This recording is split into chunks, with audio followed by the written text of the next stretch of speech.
Muy buenos días, mi nombre es Michelle Croqueviel, psicóloga y directora del Instituto Chileno de Análisis Existencial, ICAE, y es un gusto estar con ustedes, invitarlos a esta clase, para lo cual me acompaña el doctor Alfred Lengle y el doctor Gabriel Traverso, con quienes compartiremos este espacio por los próximos minutos. Alfred, me gustaría que, si quisieras presentarte. Sí, en pocas palabras para el inicio. Hola a todos. Soy austríaco, estoy en Chile en este momento y es un gran placer de poder presentar algo del análisis existencial. Soy presidente de la Asociación Internacional del Análisis Existencial en sede a Viena y fui discípulo de Viktor Frankl por 10 años y ahora estoy en mi consultorio privado y en varias universidades en Europa y América. Gracias. ¿Y tú?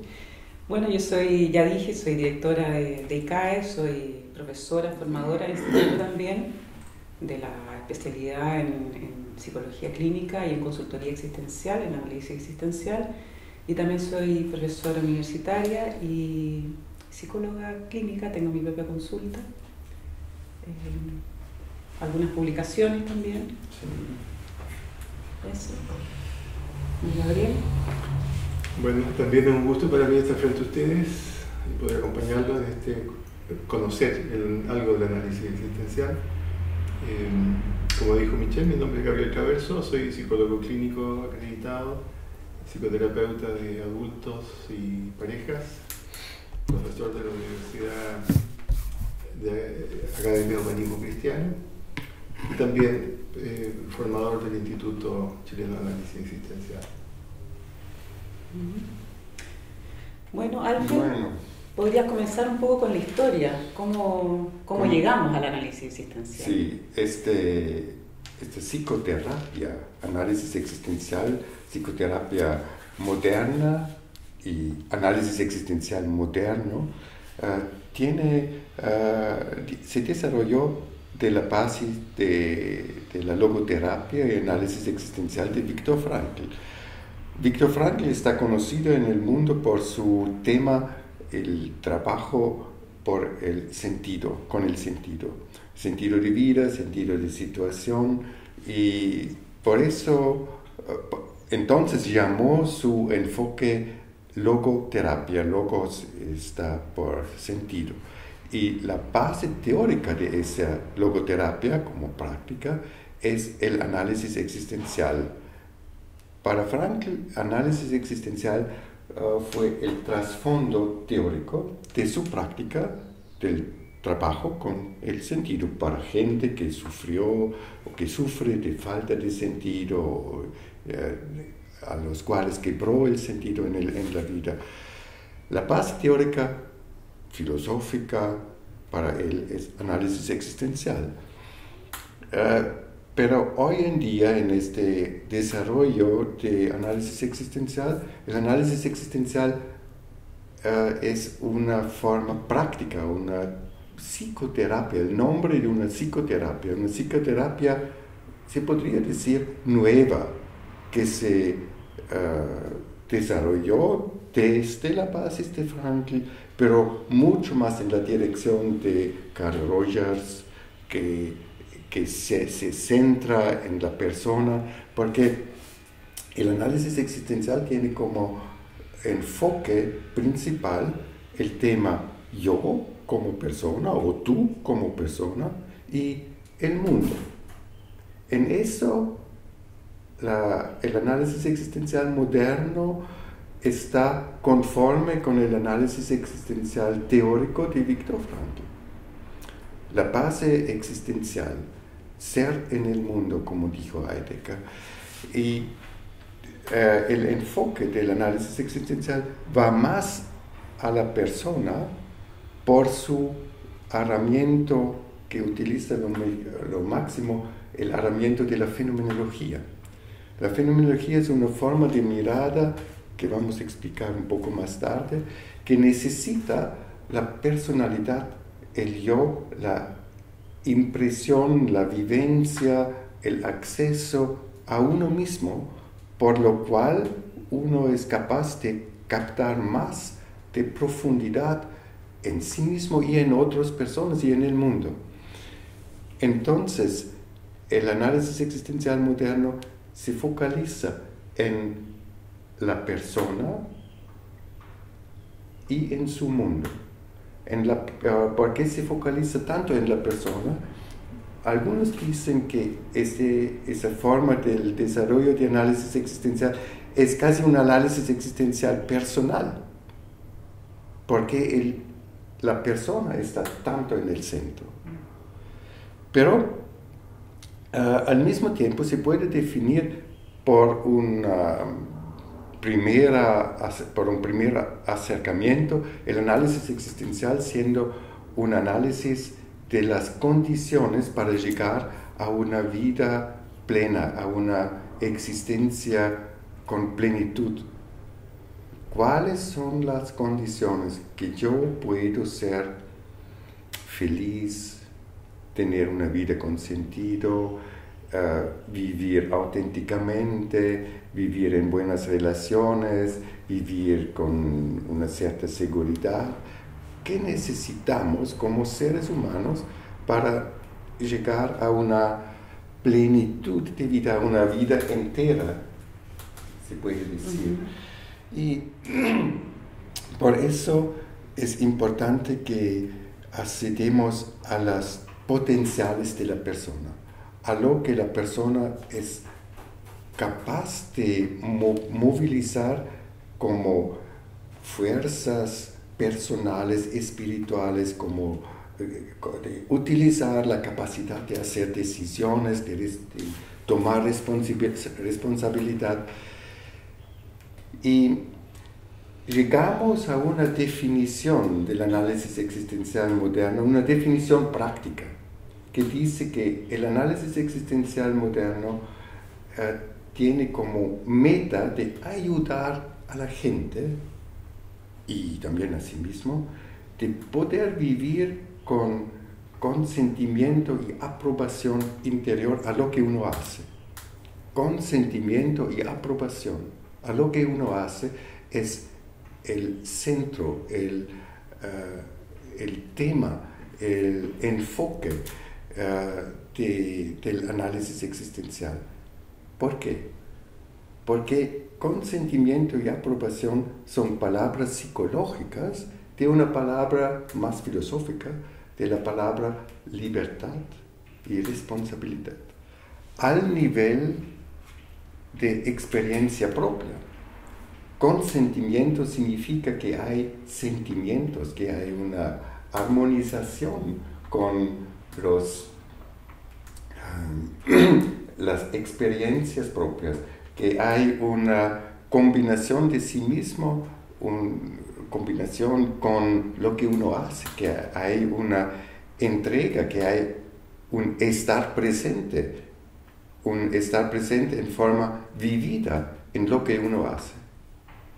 Si ustedes me escuchan, pueden preguntarse prácticamente si están con consentimiento y aprobación interior escuchando a lo que digo. Y se siente internamente, continuamente, un sí o un no, una concordancia interior a lo que uno hace. Y si hay esa concordancia, la persona está presente, está en la vida por su sí interior. Y eso es lo importante, que hagamos las cosas, solo esas cosas, en cuanto que es posible, para las cuales tenemos un sí interior. Porque el resto, si hacemos otras cosas, el resto no llega a una plenitud interior. Pero si actuamos con esa aprobación interior, tenemos una alta probabilidad que podemos recibir el valor que contiene lo que hacemos, lo que vivenciamos, porque estamos presentes interiormente, que significa que estoy disponible a recibir lo que hago, a captar el valor que está en lo que digo, que hago, que leo, que cuando camino o escribo, lo que sea que hago no es importante. Importante es que estoy conforme y en relación directa, íntima con lo que hago, que me entrego. Y esa definición del análisis existencial personal, del análisis existencial moderno, de ayudar a la gente de poder vivir con presencia interna, con consentimiento. Esa definición nos conduce a las piernas principales del análisis existencial. La pierna principal estructural son llamados las dimensiones de la existencia, las dimensiones fundamentales de la existencia que forman la estructura del modelo de la terapia, de la ayuda del análisis existencial. Y al mismo tiempo necesitamos un modelo de trabajo procesual para ayudar gente a superar los déficits, las deficiencias,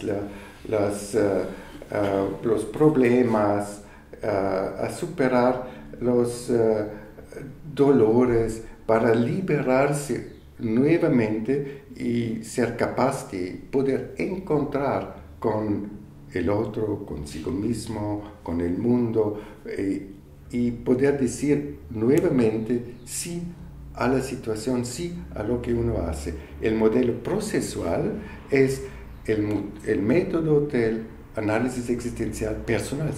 Este método se llama explícitamente análisis existencial personal. Vamos a hablar sobre ambos piernas, el modelo estructural y el modelo procesual, porque ambos se necesitan y ambos son basados en la fenomenología. Y quiero preguntar a mis amigos de Chile que puedan presentar. Pienso que primeramente sería bueno las motivaciones, las estructuras de la existencia.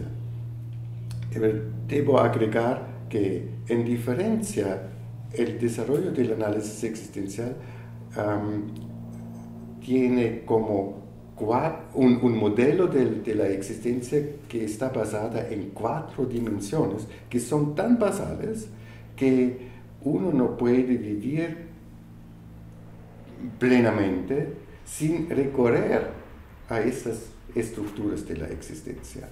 Y porque esos son tan importantes y tan fundamentales para la existencia, se convierten psicológicamente en motivaciones fundamentales. Entonces tenemos 4 motivaciones fundamentales que forman la base del poder vivir con consentimiento y aprobación interior, la base del sí interior en la vida actual.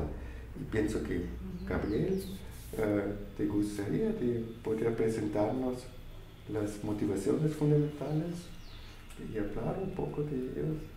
Sí, un gusto. Gracias.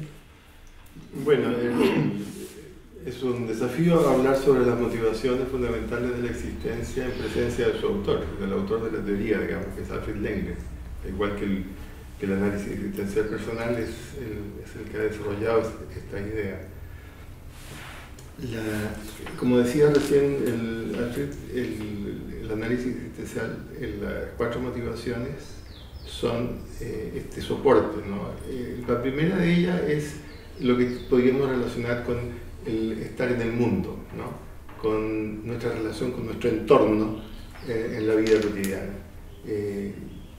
que es puedo ser, ¿no? Yo soy, pero puedo ser en el mundo, puedo ser en la vida, puedo ser y estar. Cuando el poder ser se amenaza, ¿no es cierto?, ahí aparecen reacciones y aparece fundamentalmente angustia, ¿no? Angustia en cualquiera de sus formas, ¿no? Miedo, pánico, etc. Y las condiciones, entonces, para poder ser y estar en el mundo, son que haya protección, espacio y sostén, ¿no? Si estoy protegido, si tengo el espacio para ser y realizarme en cualquier ámbito de la existencia, y tengo el piso seguro, el sostén, digamos, no siento amenaza a mi poder estar en el mundo, ¿no?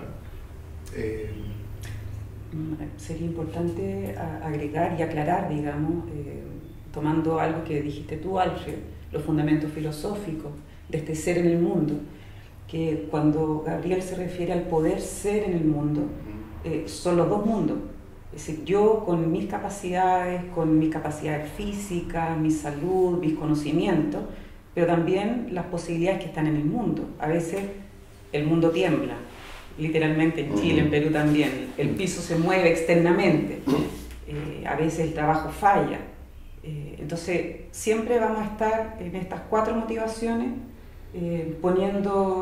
mirando que puede ser las condiciones personales, individuales, las que están débiles, o las posibilidades del mundo pueden ser las que están fallando. Siempre vamos a estar en esos dos planos, como terapeutas, mirando dónde está ese temblor en esa motivación, en algo personal o en las condiciones externas. Creo que es importante. Sí. En esta motivación, igual que en las otras tres, digamos, cuando no están dadas las condiciones necesarias para que esté estable en nosotros esa motivación, nos ayuda la psicodinámica, y ahí aparecen reacciones psicodinámicas que tienen como objetivo protegernos de la amenaza. El asunto es que lo antes posible pueda salir mi persona y agradecer a esta motivación, a estas reacciones que nos protegieron, pero tomar posición personal, ¿no? Eso es fundamental, ¿no?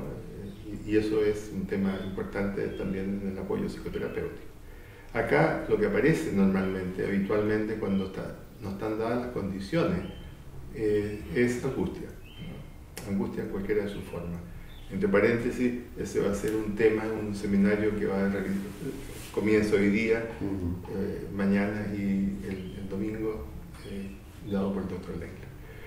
Bueno, también es importante acá que aparece como una actividad personal. Cuando puedo salir de la psicodinámica, aparece dos actividades personales fundamentales, que son el poder soportar la situación, ¿no es cierto?, la fuerza interna para poder soportar la situación en la cual estoy, y también ya el poder dejar entrar a mi mundo, a mi realidad, esa situación, que es aceptar.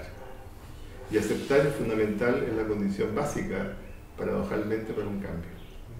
Mientras no acepte una situación, no puedo hacer nada con ella, ¿no?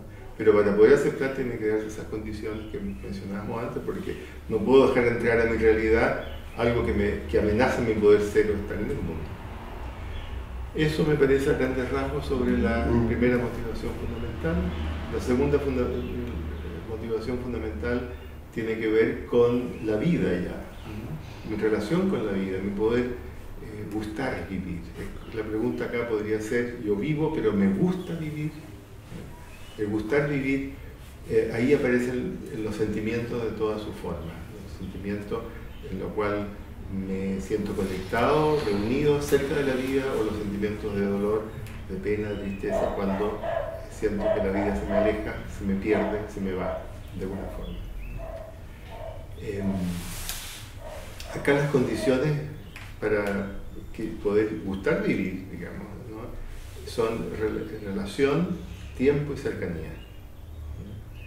Aquí nosotros la vida es una trama de relaciones, relaciones con personas, relaciones con la naturaleza, relaciones con los objetos que me permiten vivir y disfrutar de la vida. Para generar riqueza de esas relaciones necesitamos entrar en ellas cercanamente. Cercanamente significa con afecto, con un afecto positivo, digamos, ¿no?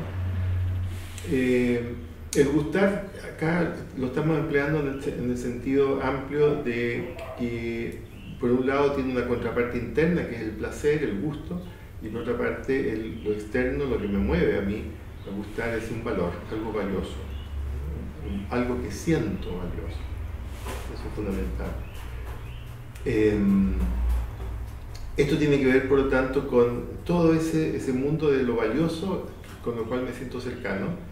Cuando tengo pérdidas, por ejemplo, de cosas valiosas, objetos valiosos, personas valiosas en la vida, por muerte, por separación, por lo que sea, aparecen los duelos, aparecen el sufrimiento, la pena, la tristeza, y ese, por lo tanto, es una actividad importante, personal, ¿ya? Porque un duelo se elige hacer como persona, aparece como una actividad del duelo, actividad personal.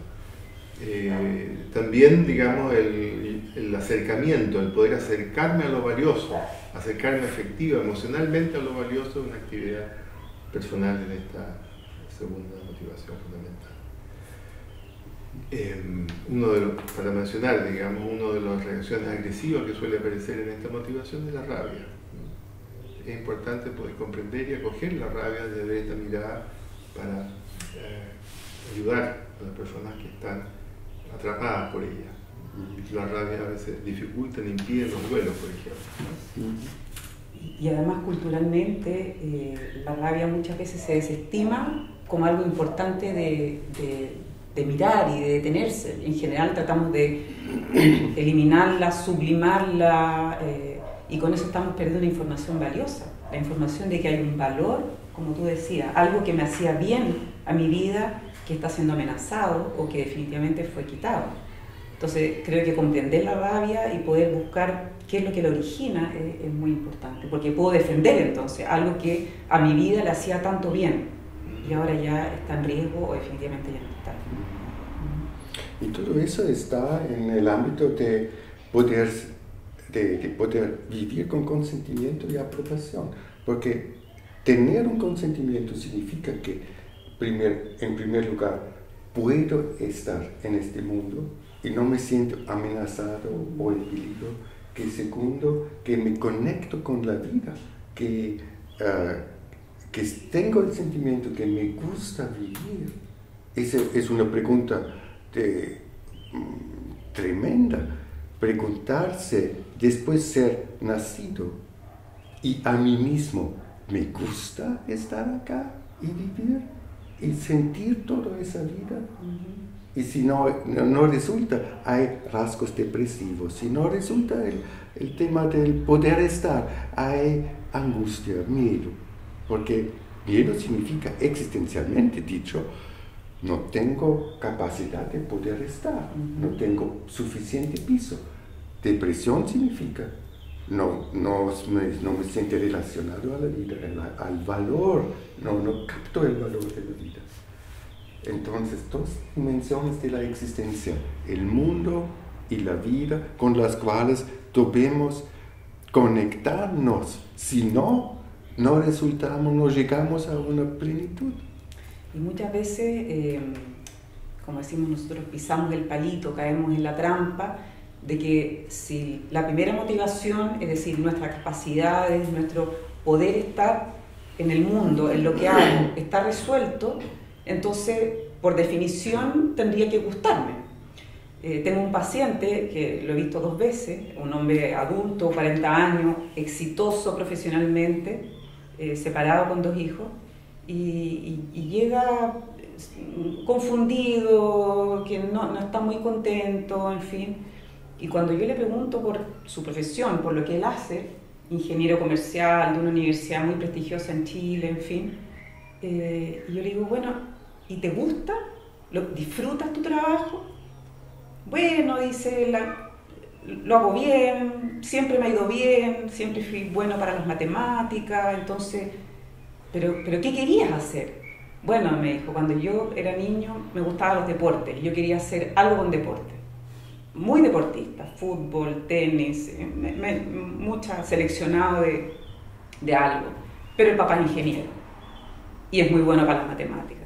Entonces, es ingeniero de una universidad prestigiosa, trabaja en el ámbito financiero, pero yo lo miré y le dije, pero no te brillan los ojos cuando me hablas de lo que hace. Entonces me dijo, bueno, no. Y ahí estuvimos conversando de cómo falta este componente, el componente de vincularse realmente en lo que hace. Y eso se traslada también a las relaciones. No tiene relaciones cercanas, personales, con sus amigos.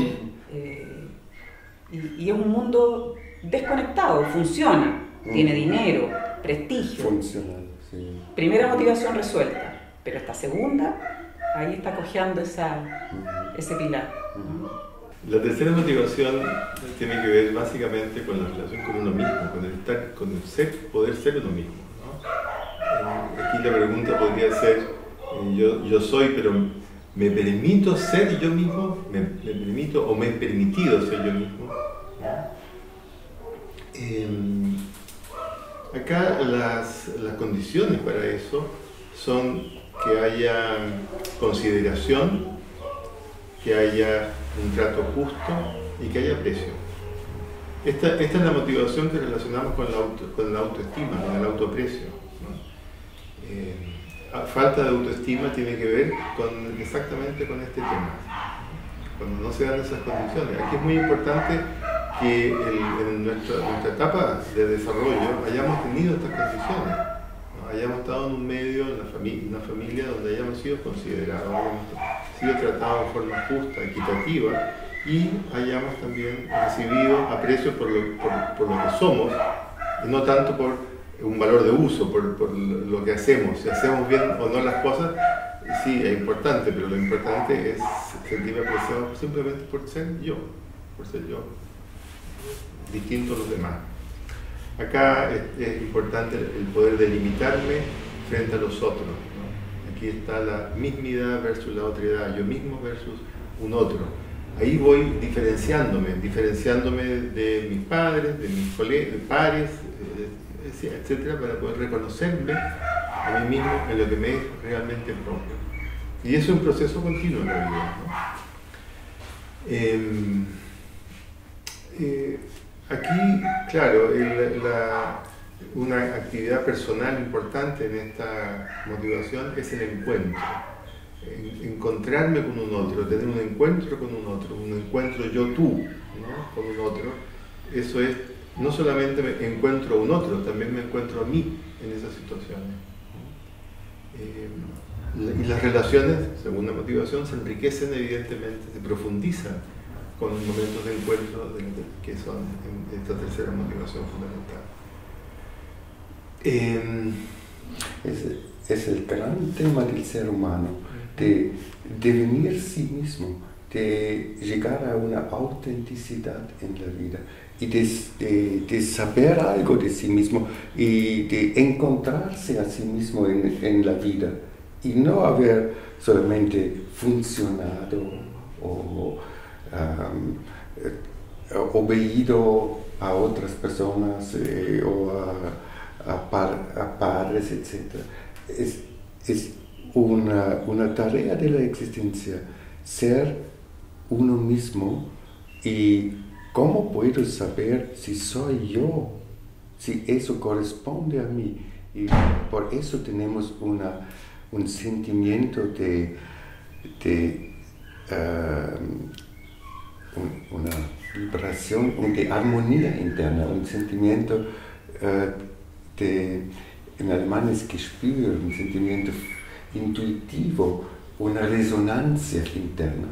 Esa resonancia, cuando hago algo con una resonancia interna, aquí yo soy presente en lo que digo o hago.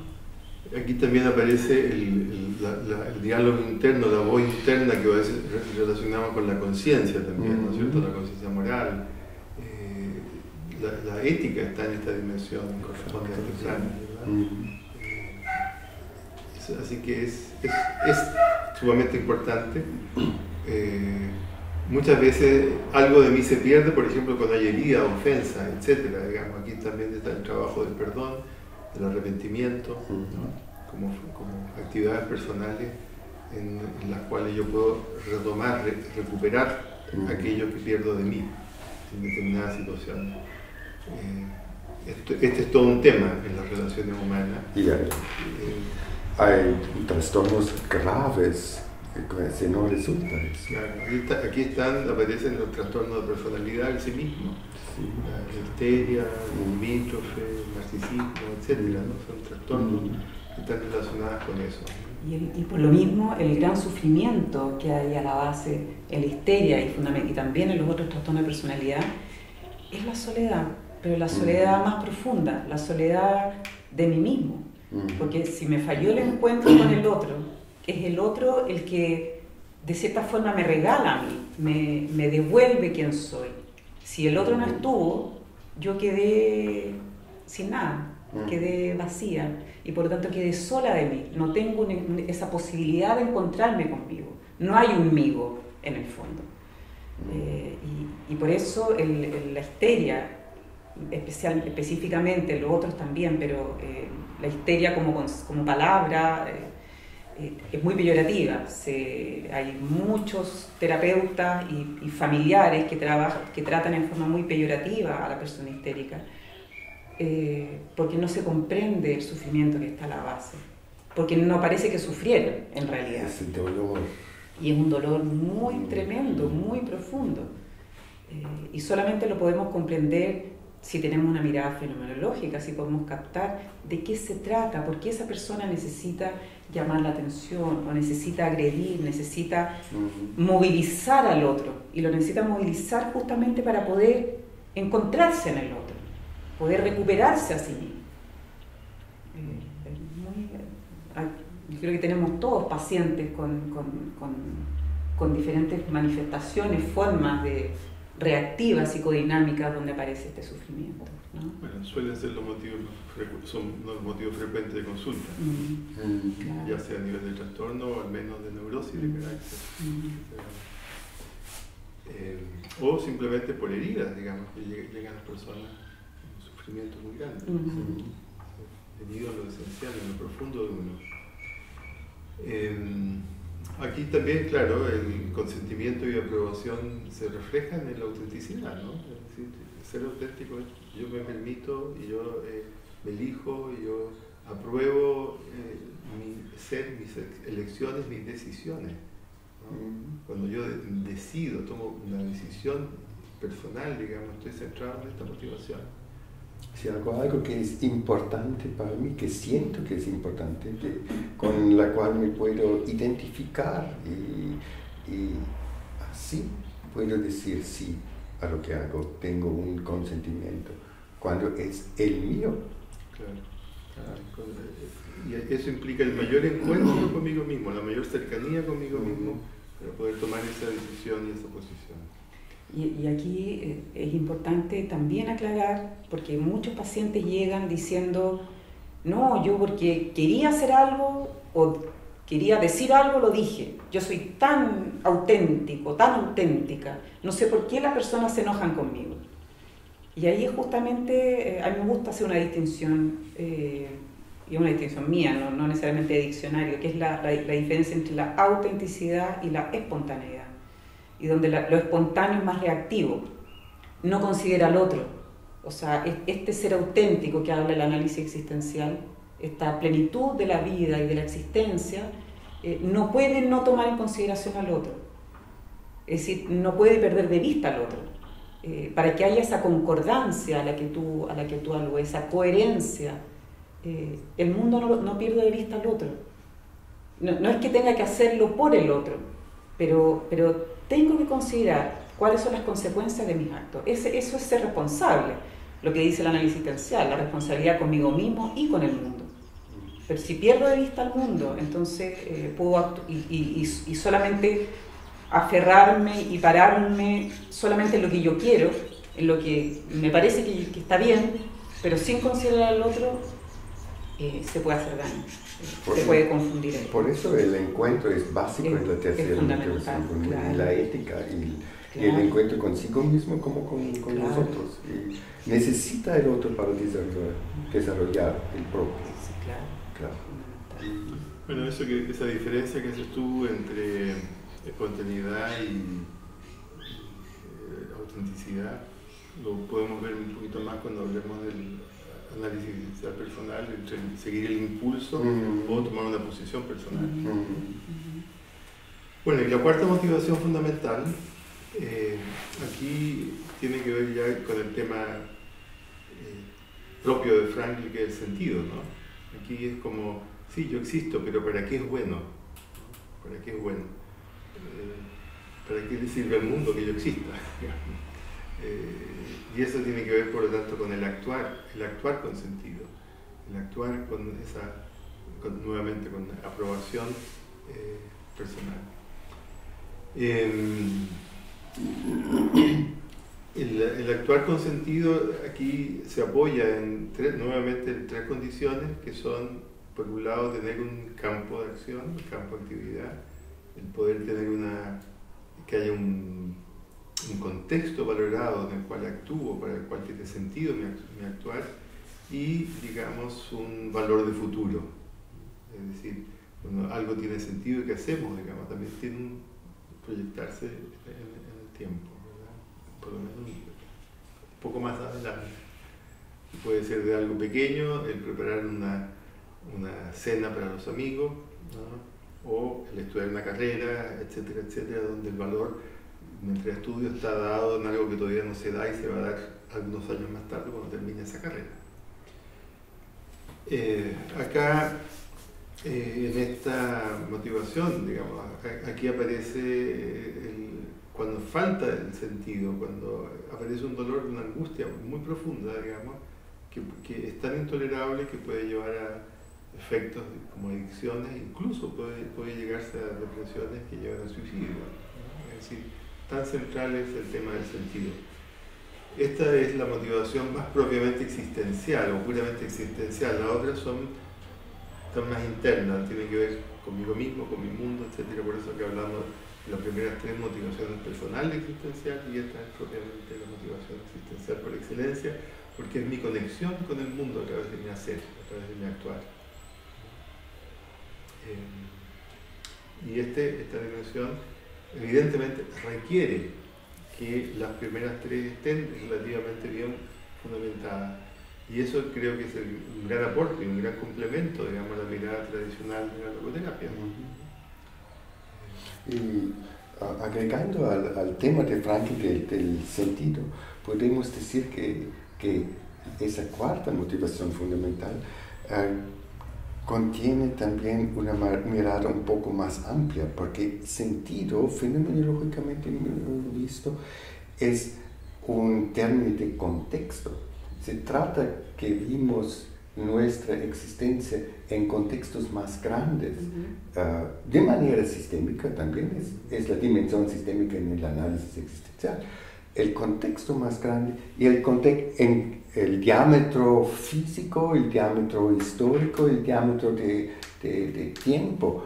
Por eso es importante ver en el futuro, veniendo de la historia del pasado, ver el proyecto, el contexto temporal. Y eso, ¿en qué contexto estoy?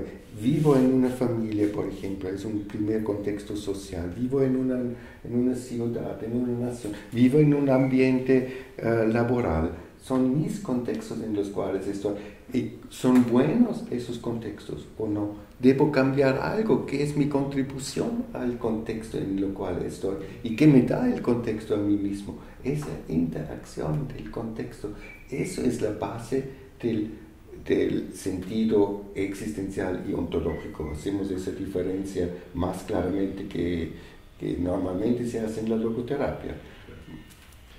Y si bien hay un valor de futuro, lo que tú dices, digamos, es que también hay una actualidad del pasado a través del contexto biográfico, ¿verdad? Por ejemplo, que tiene claramente forma parte de mi actuar en el hoy, en el presente.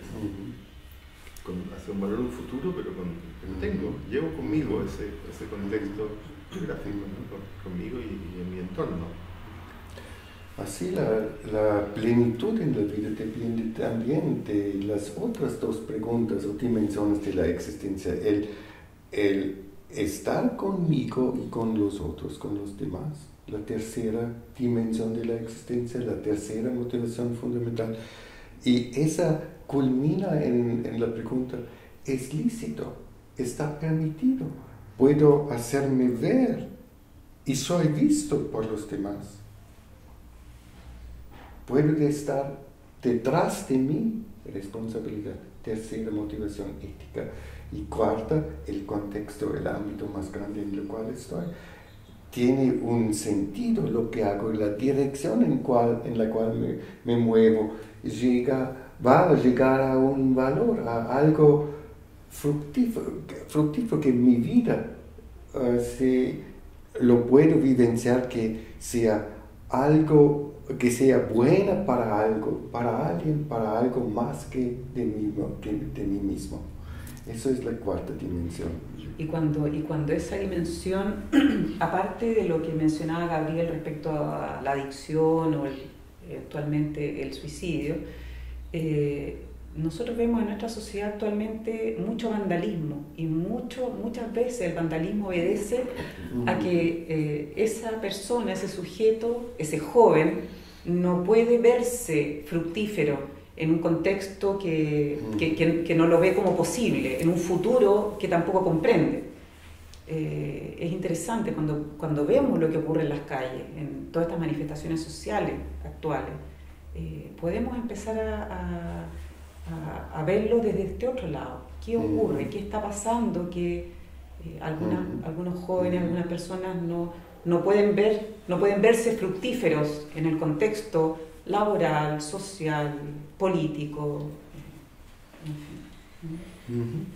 Bueno, vemos la estructura de la existencia. Es como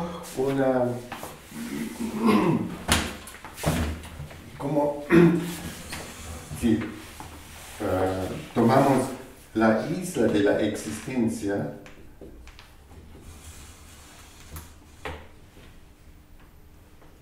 en el mar del metafísico, del trascendente, vivimos normalmente en esta zona, en el medio.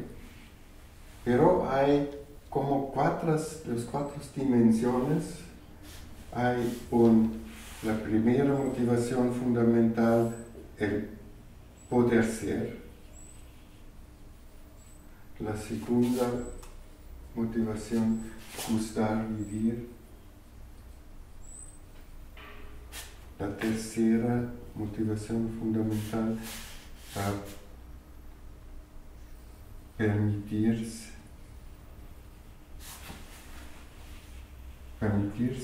ser sí mismo.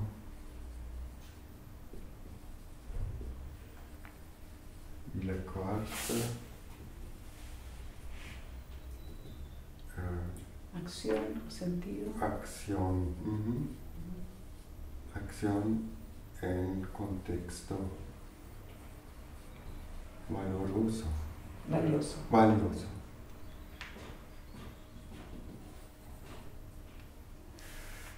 Y en cada dimensión existencial hay una zona cotidiana en la cual vivimos, pero hay una profundidad que va hasta el borde del trascendente, y acá en esas zonas hay una conexión a la espiritualidad de la existencia. Es solo para decir que en la profundidad de cada dimensión hay algo que podemos encontrar, que podemos conectarnos, pero en lo cual sentimos que nos trascende el fondo del ser, por ejemplo, o el valor fundamental de la vida, que siento fundamentalmente esa vida tiene un valor, me viene, lo puedo captar, sentir, percibir y me conmueve. El ser sí mismo como persona, que es algo mucho más que el yo. La persona es una espiritualidad en uno mismo por la cual entra la capacidad estética, la capacidad ética, la conciencia moral, etc. Y por la cual tenemos una dignidad humana. Está enraizada en la tercera motivación, en esa espiritualidad.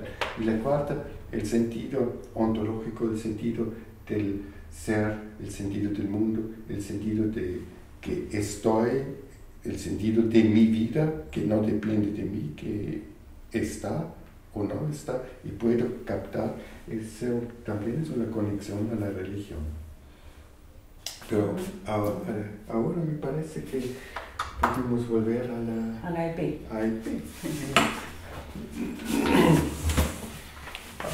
Bueno, como dijo Alfred, el análisis existencial está sostenido en dos piernas, dijiste tú, dos pilares. Uno es el pilar estructural, que son las 4 motivaciones, y el otro es el pilar procesal, que es un método que desarrollaste tú, Alfred. Uno de los métodos, y pasa a ser para el análisis existencial moderno el método más importante, que es el llamado análisis existencial personal. Y el análisis existencial personal es un método que, como dice su nombre, es un proceso que va recorriendo todas las dimensiones del ser humano para poder llegar a la acción que se mencionaba, ¿no? ¿Y por qué la meta es llegar a la acción, a la expresión de algo? Fundamentalmente porque es un método que está orientado a situaciones concretas, específicas, donde el sujeto está atrapado y no puede resolverlo. No es un método para ver la profundidad psíquica o otro tipo de cosas, sino que solamente cuando no puede tomar una decisión, no puede concretar una decisión, no comprende, en fin. Para esas situaciones está orientado, está especificado este método.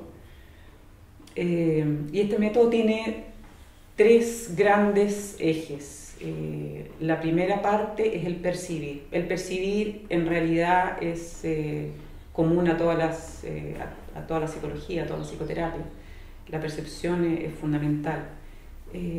Pero para el análisis existencial, el percibir, esta primera parte que denominamos AEP1, incluye mi sentir, mi impulso, es decir, siento algo frente a lo que percibo y cuál es el primer impulso que me viene. Cuando uno le pregunta a pacientes qué les surge cuando percibe, cuando siente algo, una situación específica, y muchas veces dicen de pegarle, de arrancar, de gritar, en fin, ¿no? O de abrazar. Eso significa que en el AEP nos permitimos de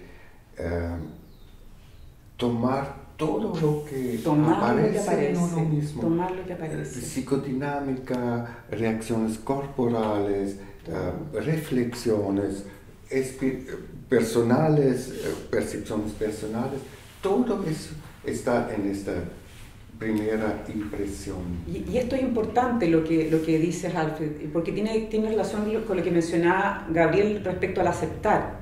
Aceptar significa ponerlo frente a mí, que esto es algo que ocurre, no necesariamente que me gusta, no necesariamente que esté de acuerdo, pero ocurre.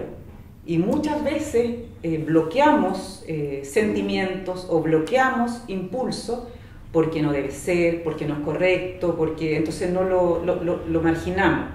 En el AEP es importante escudriñar eso, poner un zoom, poder mirarlo, poder aceptarlo. Esto es lo que me pasó, este es el primer impulso que me vino. Es abrir el es paciente. abrir, que lo reciba, que lo vea. Que vea y reciba. Claro. Eso es un gran paso, Es porque ocurren cosas que no me gustan. Claro. A mí.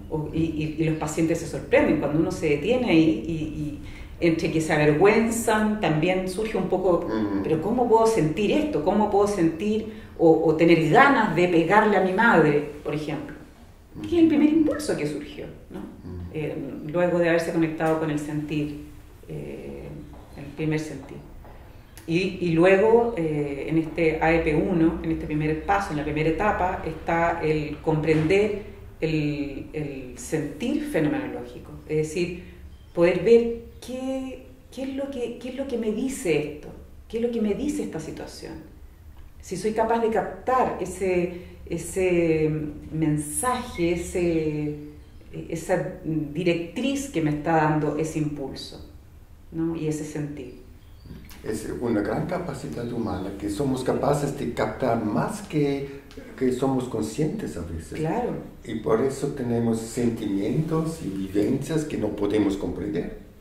Y cuando nos detenemos ahí y nosotros le preguntamos al paciente, ¿qué te imaginas tú? ¿Qué crees tú que esa persona, el padre, la madre, la pareja, te dice? ¿Qué te está diciendo con eso que hizo, con eso? Ahí hay un mensaje que no es fácil muchas veces leer porque puede ser doloroso, puede ser amenazante, pero está ese mensaje y es importante verlo.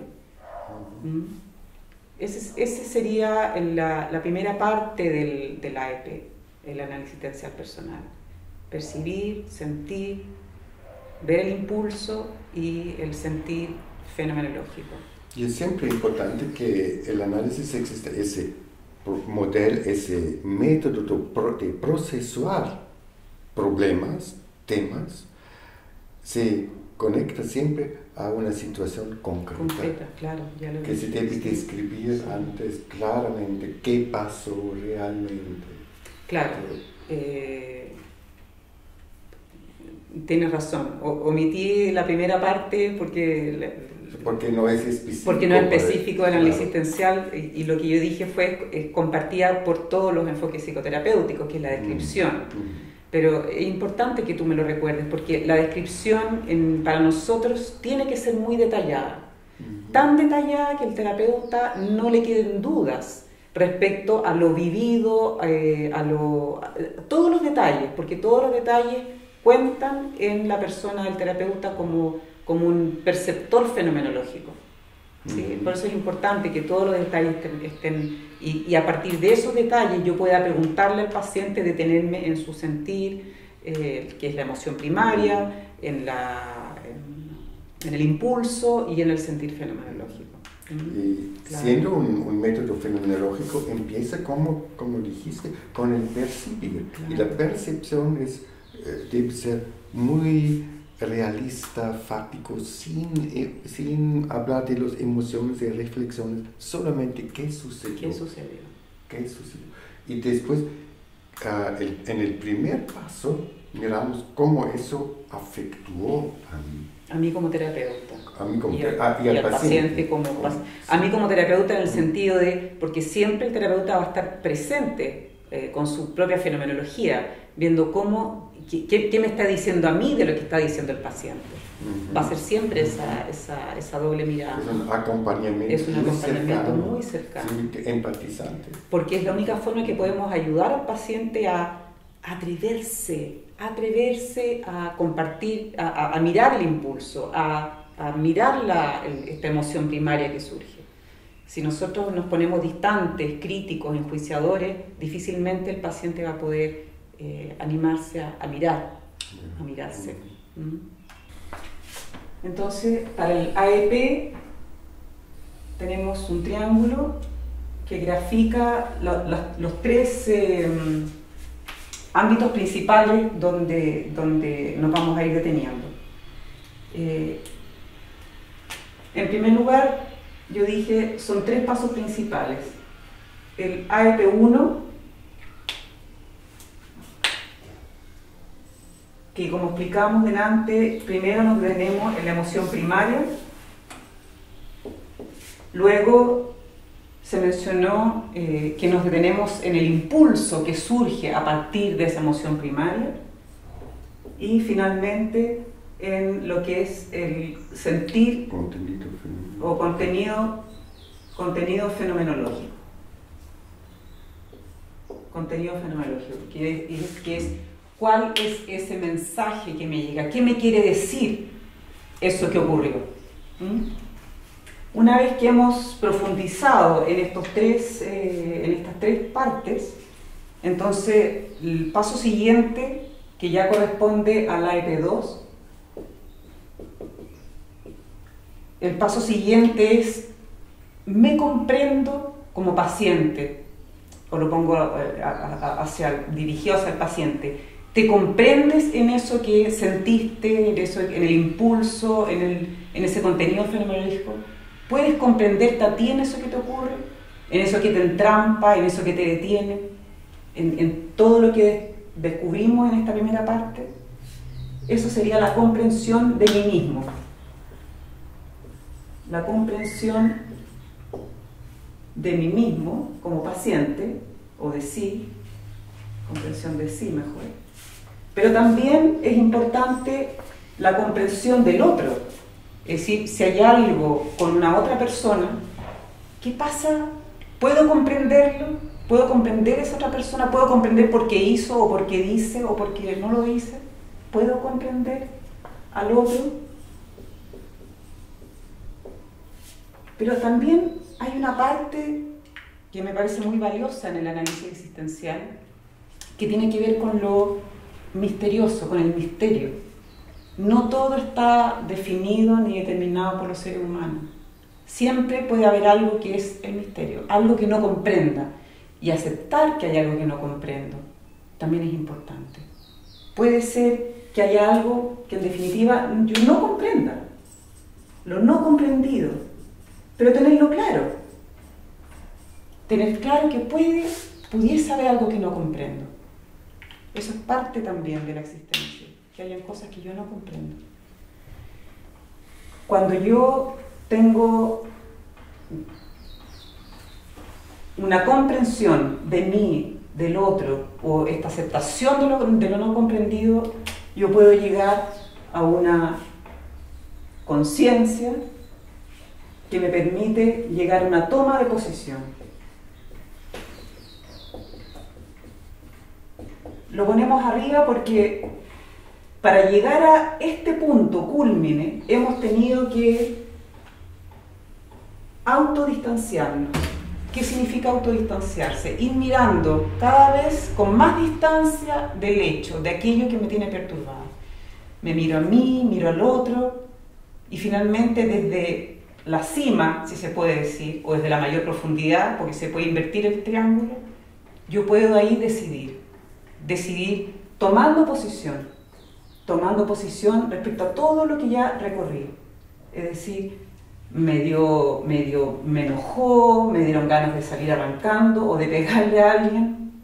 Comprendo que el mensaje que me está dando es que esa persona no me quiere.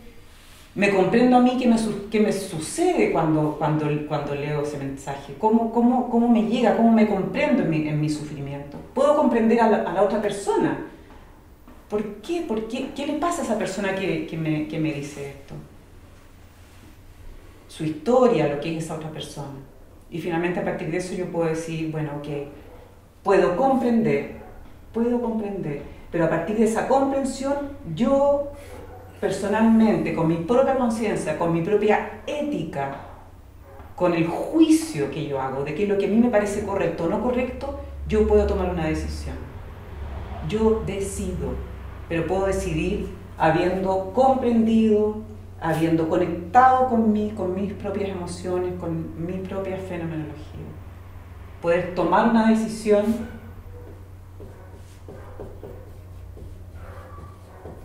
aquí aparece la voluntad. Aquí estamos hablando del AEP3. Para poder llegar a una acción. Finalmente yo decido qué hago, cuándo lo hago, cómo lo hago, dónde lo hago. Lo importante es llevar a la persona a una respuesta concreta respecto a eso. Muchas veces se llega a una toma de posición y yo digo, sí, voy a dar ese examen, voy a estudiar, prometo que voy a estudiar, lo decidí, estoy comprendiendo, ya, y uno puede decir, bueno, pero ¿cuándo? ¿Cómo? ¿Dónde? Eso es llevar al acto concreto que solamente se puede resolver si yo ya he comprendido todos los otros pasos de qué es lo que me impedía llevar a la acción. Esto se puede ejercitar, por ejemplo, con una dieta, las dietas que nunca se empiezan, ¿no? Rendir un examen o darle una respuesta a una otra persona. O, por ejemplo, resolver una situación difícil. Me recuerdo a un paciente con lo cual trabajé por meses sobre su postura frente a su padre. Y tuvo una ansiedad enorme en sí mismo porque su padre fue una personalidad limítrofe que amenazó toda la familia y también el hijo. Y le costó muchísimo. Después la descripción acá, también, descripción de la situación. Me contó varias situaciones en las cuales su padre vino, lo amenazó y lo pegó y etcétera, y amenazó con el revólver hasta, y fueron situaciones terribles, pero la sola descripción fue ya muy tremenda, muy impactante para él, y necesitó mucho tiempo para poder seguir en ese relato de las cosas que acá tengo. Y después, en el AIP1, el tema fue la impresión. Impresión es muy, en el básico, el AIP es un método muy simple, algo que todos nos conocemos en la profundidad como está, en la cual trabajamos claramente con los pacientes, es bastante complicado, pero principalmente es muy, muy simple. ¿Cómo lo tocó a él? ¿Qué sentimientos tuvo? ¿Qué fue su impulso? Y le tuvo un mes casi para llegar a poder captar su impresión, su impulso de decir, quería matarlo, tanta rabia tengo contra él. Claro. Y el contenido fenomenológico que él captó por esos años fue una noción muy terrible, que últimamente no quiero tenerte como hijo. Eso fue la noción que él recibió. Y claramente eso es muy conmoviente. Le costó tiempo para comprender su reacción y comprender a él. Eso también amplió su mirada, porque ese padre tuvo una infancia terrible durante la guerra, etc. Y algo que no comprendió, pero finalmente vino a la conciencia. La conciencia moral es esa intuición personal que dice, no, el padre no me trató justamente, eso no lo merezco, con todo lo que fueron sus problemas, la situación, dificultades en la familia, con todo eso, pero eso no corresponde, lo siento profundamente, eso es la conciencia moral, no es correcto.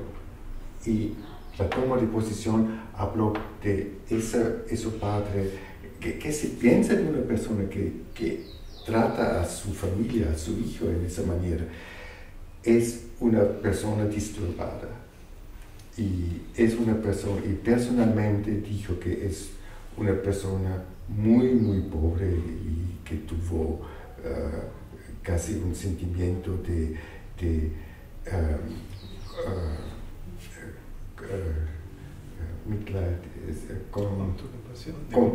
compasión con él. Así se cambió la situación durante este proceso y vino a la voluntad qué hacer.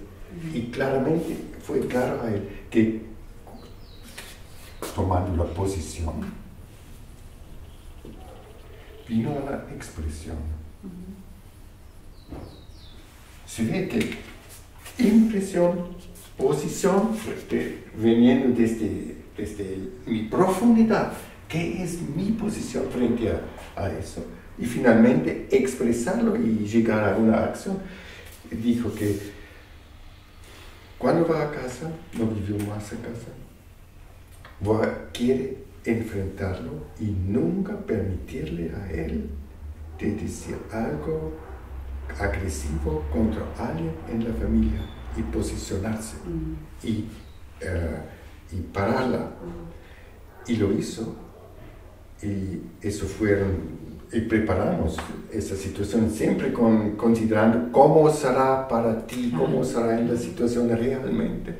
Y finalmente lo hizo y estuvo tan fuerte que el padre paró y finalmente se retiró y empezaron a hablar. Y ahora tienen una relación muy buena y firme, pero necesitó ese proceso, necesitó varias meses y para el desarrollo con el padre algunos años. Una cosa que me parece que es importante, porque hay veces que no se comprende bien y no quiero que se malentienda, es que comprender al padre no significa justificar. Eso es una cosa muy, muy importante y creo que hace una diferencia con otros enfoques terapéuticos. Es decir, yo puedo comprender, por ejemplo, a este padre, que la guerra, que la infancia, puedo comprender y empatizar con eso. Pero eso no justifica por ningún lado de que un padre maltrate, agreda, pegue a un hijo. Eso no lo justifica. Creo que es importante hacer esa distinción.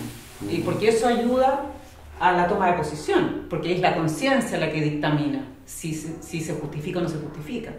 Y eso es lo que me permite tomar posición. Porque a veces se piensa que porque comprendo, entonces ya tengo que permitirlo. No, comprendo es comprender todas las causales, todo lo que rodeó, todo el contexto que rodeó para que esa persona sea como sea, pero no necesariamente se lo justifica en sus actos, por ejemplo, de agresión. Creo que es importante.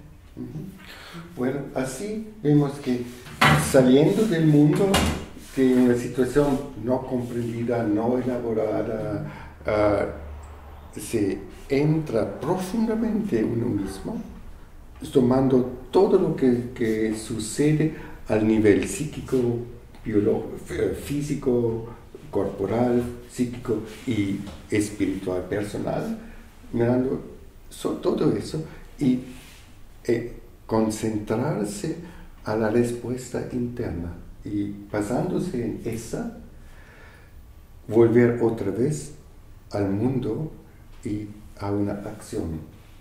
Es una forma de autotrascendencia. Eso es lo que yo iba a mostrar. Ahí opera el autodistanciamiento.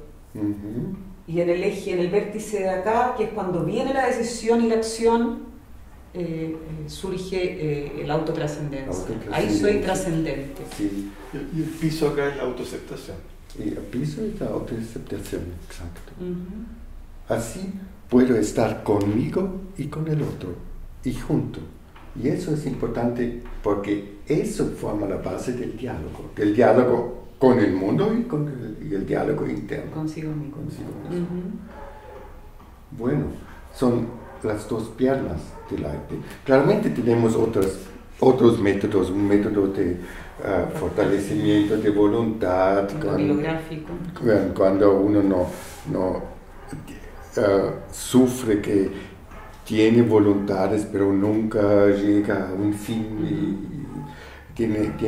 tenemos un método de búsqueda de sentido cuando uno dice que no encuentra, dos métodos de búsqueda de sentido, que nunca busca un sentido.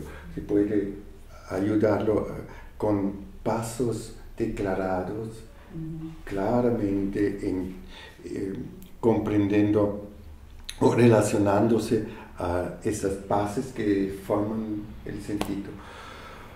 Hay un método biográfico. Que es importante, digo, porque la biografía es un tema que, como mencionó Gabriel delante, es una actualización de cómo que me surge con mi biografía actualmente, porque son los sentimientos actuales los que son relevantes, pero no quiere decir que la biografía no tenga un lugar. Para la existencia de la biografía es importante, porque somos también nuestra historia, y esa nosotros la tomamos. Y tenemos varios métodos en el ámbito clínico, en el trabajo con angustias, con depresiones, con histerias, y en el trabajo con trastornos de personalidad.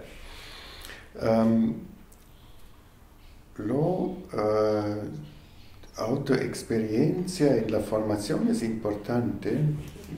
Digamos, hablamos un poco sobre la formación y cómo se lo hace. Claro. Y que es importante para psicólogos jóvenes. Sí.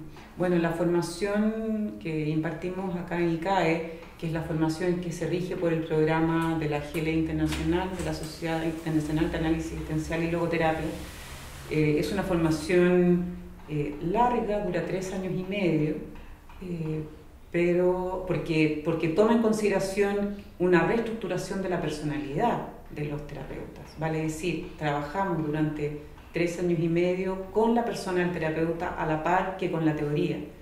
¿Qué significa eso? Que le destinamos muchas horas a la autoexploración, a la autoexperiencia, el trabajo personal, poder descubrir, conocerme, poder tomar lo propio, elaborarlo, lo que no está bien elaborado, para poder en un futuro encuentro con pacientes hacer lo que Heidegger denomina el epogé, es decir, tomo lo mío personal y no perturba en mi encuentro con el paciente, no se interpone lo mío en el encuentro con el paciente, que es fundamental para el trabajo fenomenológico. Es algo que para nosotros tiene mucha relevancia. El trabajo de autoexploración se hace en grupos grandes, en grupos pequeños, autoexploración individual, y se hace a lo largo de toda la formación. La formación, los primeros 2 años, trabajamos las 4 motivaciones que mencionamos hace poquito, en los primeros 2 años, y después estamos 1 año y medio trabajando las diferentes psicopatologías: depresión, angustia, histeria, en fin, trastorno de personalidad, adicción, pareja.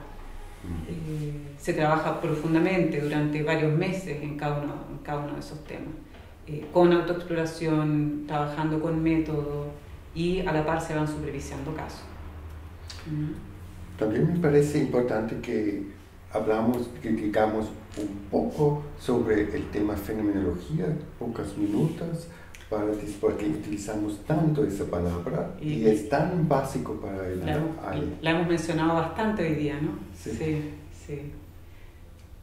Bueno, la fenomenología es no solo un método, sino que ante todo una actitud, la actitud fenomenológica, que es cómo me paro como terapeuta. ¿Para qué sirve? Y bueno, para la comprensión, yo no puedo llegar a comprender sin ese elemento de resonancia que tiene que ver con la fenomenología, ¿no?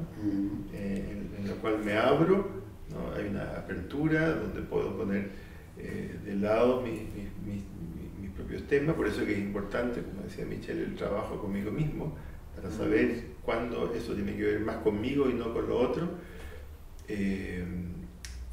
Aquí podemos ver los 3 pasos que mencionaba Heidegger, ¿no es cierto?, que es la reducción, la construcción y deconstrucción, digamos, como pasos centrales, hasta que yo puedo realmente, porque todo eso me va permitiendo filtrar lo que no es propio del campo con el paciente, ¿no? Y eso me permite llevar realmente a una verdadera comprensión, es decir, y eso se da en esa interacción. También la actitud fenomenológica es una parte de educación del paciente, es decir, el paciente en este tipo de terapia va adquiriendo una actitud fenomenológica para poder percibirse, verse, filtrar. El autodistanciamiento, digamos, es esencial dentro de esto, ¿no? posibilitar. Para poder darme cuenta qué es lo mío y qué es lo del otro, necesito un mínimo de autodistanciamiento. Eso es importante, que saber que la fenomenología es una forma de percepción, de mirar, una forma especial de mirar al mundo o también a sí mismo con el corazón. Sí, aquí me viene la frase del libro del Principito, ¿no? Que dice: no se ve sino con el corazón, lo esencial es invisible a los ojos. Y nosotros hacemos esa distinción entre mirar y ver. Y mirar es lo superficial, lo que aparece evidentemente, pero ver es más allá. Y el órgano de ese ver es el sentir. Por eso es tan importante para la fenomenología el sentir, es el eje central del captar fenomenológico. Si no estoy abierto a sentir, no puedo ver. No se puede hacer desde la razón, se hace desde el corazón. Y entonces son tres aperturas. La primera es desde el sentir. Para eso el terapeuta o la persona, como dices tú, es una forma de percibir y que uno puede compartirla con los pacientes también. La primera apertura es ver qué me toca emocionalmente, sensiblemente, qué me toca de eso que me está diciendo la persona, de eso que estoy viendo. ¿Qué me toca? Es una primera apertura. La segunda apertura es cómo eso que me toca. ¿Cómo me abro internamente a eso que me toca? ¿Qué sentimientos surgen en mí respecto a eso que me está tocando? Porque hay una información valiosísima, una información que no está atravesada por otros significados. Es decir, las emociones los sentimientos son puros, cristalinos, vienen de lo más profundo. Es decir, cuando uno es capaz de conectarse con sus sentimientos, está accediendo a la profundidad de sí mismo. Es decir, mientras más sentimientos hay, más profundidad hay en la persona. Y una tercera apertura es cuando yo puedo compartirla con el otro, cuando yo expreso aquello que me está llegando. Me abro también al interlocutor, paciente, amigo, quien sea, porque no es solamente terapéutico, es una forma de percibir. Pero por eso el AIP, el método procesual, es fenomenológico en todos los ámbitos. La percepción fenomenológica puede ser que miro al cielo y capto la limpidez o la ligereza del cielo. Es una capacidad fenomenológica. Cada ser humano tiene esa capacidad fenomenológica. Tenemos una impresión de lo que alguien dice. Ustedes tienen una impresión de lo percibido y escuchado, claro, en esa sesión. Y la impresión puede ser, es muy interesante, o es difícil, o es complejo, o es simple. Eso es una percepción fenomenológica a través de lo que han escuchado. Y esa capacidad natural o personal de cada ser humano, esa la utilizamos en el AEP, la impresión. Cómo las cosas llegan a mí y cómo me aparecen ellas. Y después miramos fenomenológicamente a la profundidad de mí mismo. ¿Cómo resuena eso en mí mismo? ¿Qué respuesta viene? Fenomenológico, no tocando, no reflexionando, solamente sintiendo. Intuyendo. Y la tercera es la aplicación a la realidad. ¿Cómo va a reaccionar el mundo cuando hago eso? Es también una forma de interactuar fenomenológicamente. ¿Cómo me aparece cuando hablo con mi padre? Así, etc. Fenomenología, el ver con el corazón, como dijiste, como dijo Michelle.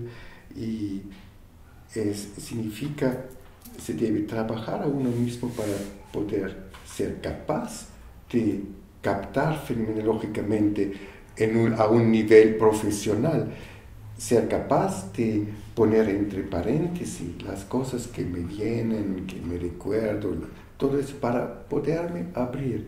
Y nada otro me interesa que cómo tú llegas a mí. Nada otro me interesa en una terapia que cómo, qué te afectúa, qué te molesta, qué es el contenido detrás de los síntomas. Y eso me interesa, y cómo eres tú en eso. En el análisis existencial moderno nos interesa la persona en su diálogo consigo mismo y con el mundo. Y eso queremos acompañar y estar presente con ellos y juntos prestando la propia persona en el acompañamiento, en la cercanía, en el tocar. Juntos queremos llegar a más profundidad en la vida y a una liberación para poder ser más uno mismo. Eso diría que es análisis existencial en nuestro tiempo. Quizás algunas palabras más de nosotros, de la profesión, de lo que nos interesa, de lo que aconsejemos a los estudiantes, y de los libros. Puedo decir, por ejemplo, que para estudiantes es muy importante, y así fue para mí, que elegir una terapia para hacerse formado es muy importante que corresponde a uno mismo. Uno debe tener el sentimiento que ese instrumento, son instrumentos, enfoques de psicoterapia, son instrumentos, ese instrumento me viene bien en mi mano, en eso me puedo mover, eso me interesa, me corresponde, eso tiene una capacidad atrayente para mí y mi propia vida. Para mí fue claramente la logoterapia el tema de mi vida en mis años hasta 25, 30, y el tema sentido me captó muchísimo. Por eso elegí la logoterapia, y después fueron los desarrollos por el trabajo con los pacientes. Pero me siento a casa en este mundo. No sé cómo es para ustedes. Bueno, para mí fue similar. Después de estudiar psicología, hice un postítulo en terapia Gestalt, un diplomado en terapia sistémica, diplomado pareja, pero siempre tenía la sensación de que como que algo faltaba, algo no estaba resuelto, y ahí, bueno, te conocimos en Mendoza el año 2000, y ahí yo tuve esa sensación de estar en casa, con la sensación de llegar a casa, luego de un viaje medianamente largo. Finalmente fue absolutamente en concordancia, me gusta esa palabra, porque viene del corazón, concorda, ¿no? Fue concordante conmigo, ahí yo me sentí en casa, la verdad. Sí, en mi formación como estudiante de psicología nos tocó en una universidad donde estaban prácticamente todos los enfoques terapéuticos, y la verdad es que en los tradicionales no me sentía cómodo, ¿no? Viendo videos, por ejemplo, del profesor nuestro de cognitivo-conductual, me daba sueño, digamos, encontraba tan aburrido esa cosa, todo siempre igual. En cambio, desde la mirada fenomenológica, cada sesión, con el mismo paciente incluso, es siempre diferente, siempre distinto. Hay una riqueza, estoy yo ahí, puesto, ¿no? Por lo tanto, es un enfoque que me llena plenamente. Me llena plenamente, creo que también es mi casa, ¿no? Y para un estudiante joven, ¿qué dirían cómo elegir o cómo hacer la elección? ¿Sí? Ahí también nos sirve la fenomenología, que es dejarme tocar, ¿no? Sí. Que me toca, que me conmueve, que me llega. que me interpreta de alguna forma, ¿no? Además de efectividad. Es decir, yo también hice una formación en Gestalt previamente, antes que Michelle, y fui y he hecho clase ahí. Me gusta mucho, lo siento bonito, pero no tiene la efectividad psicoterapéutica ni la capacidad de profundización de los diferentes trastornos que tiene el análisis existencial. Entonces, desde ese punto de vista, el sentirme bien, cómodo con el enfoque fenomenológico, además agregando una gran efectividad terapéutica. Creo que eso también para mí es importante, digamos, porque finalmente no estoy para la autosatisfacción, sino que para ayudar a un proceso terapéutico en un paciente. Respecto a tu pregunta, creo que hay las 4 preguntas del análisis existencial, estas 4 preguntas fundamentales que nos compartía Gabriel, pueden servir al alumno, al joven, ¿no? La primera tiene que ver con lo que decías tú, es decir, yo en lo que me conozco tengo las capacidades, en este momento, puede ser que en 10 años más sean diferentes, pero en este momento tengo las capacidades para un enfoque de este tipo, con esta profundidad, con esta forma de trabajar. Tiempo, plata, estructura personal. La plata también, muchos estudiantes dicen, bueno, es que en este momento la psicología organizacional me da más... Eso lo sabe cada uno, pero lo importante es, nuevamente, es decir, la descripción real, qué es lo posible para mí, en términos de mis capacidades intelectuales, financieras, y lo que ofrece el mundo, la sociedad en este caso. La segunda pregunta es, bueno, ahora que escuché algo más sobre la existencial, ¿resuena en mí? ¿Me toca? ¿Me gustaría? ¿Lo encuentro valioso? Es una segunda pregunta que también es importante responder antes de tomar una decisión. Sí, que es el modelo de la estructura. De las 4 motivaciones, dije las 4 preguntas fundamentales. Me gusta, me entusiasma lo que escuché, porque si no, en realidad entonces no vale la pena, no ahora, no en este momento.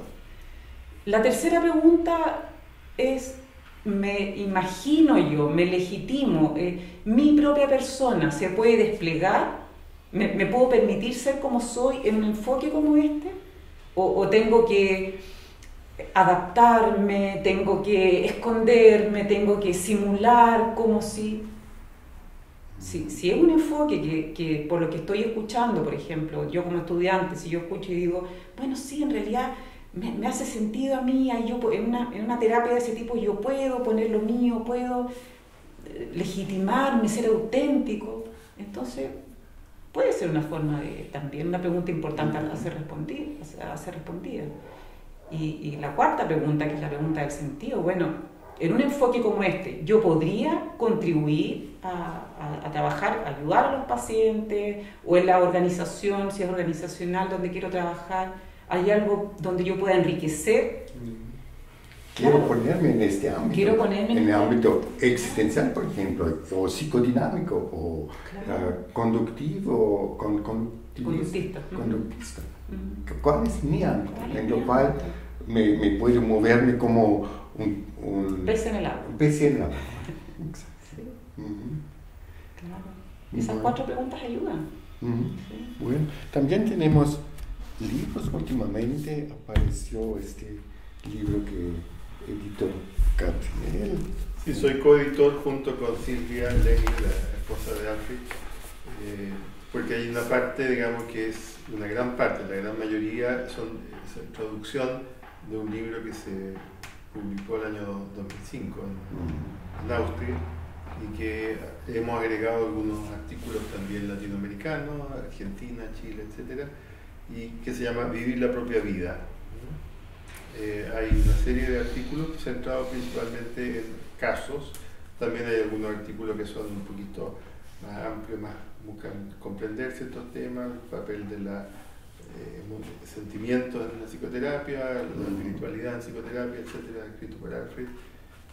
Y es muy interesante este libro, pienso que en español al menos es el primer libro donde aparecen casos concretos de trabajos de analistas existenciales con niños, con discapacitados, con adultos mayores, no estoy segura, pero son casos. Entonces, para quienes son terapeutas o van a ser terapeutas, pueden ver cómo se trabaja desde el análisis existencial y algo más concreto, ¿no? Y el libro está en la ICAE.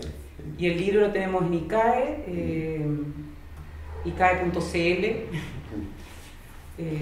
Pueden contactarnos. Sí. También fue traducido un libro mío, Vivir con sentido, aplicación práctica de la logoterapia, que está en Lumen, en Buenos Aires. Es un resumen de la logoterapia frankliana, que escribí unos 25 años atrás. Y un resumen muy complejo, tomando los hechos importantes de todos sus libros en alemán. Y también escribí una biografía sobre Frankl que está en la editorial Herder. Apareció un año después de su muerte. Eso, por ejemplo, es una copia de la revista que tenemos en Europa, en alemán, con abstracts en inglés, que está también en la página web del análisis existencial. La página web en castellano es logoterapia.org. Logoterapia.org. En inglés es existentialanalysis.org. Y en alemán es existenzanalyse.org. Bien, nosotros agradecemos mucho a la asociación Aleph y les invitamos a formar parte de estudiar con la Aleph y de formar parte también al movimiento al movimiento humanista existencial de la psicología en la misma dirección. Así es. Gracias. Muchas gracias. Muchas gracias y Hasta la suerte próxima. a la próxima. Gracias.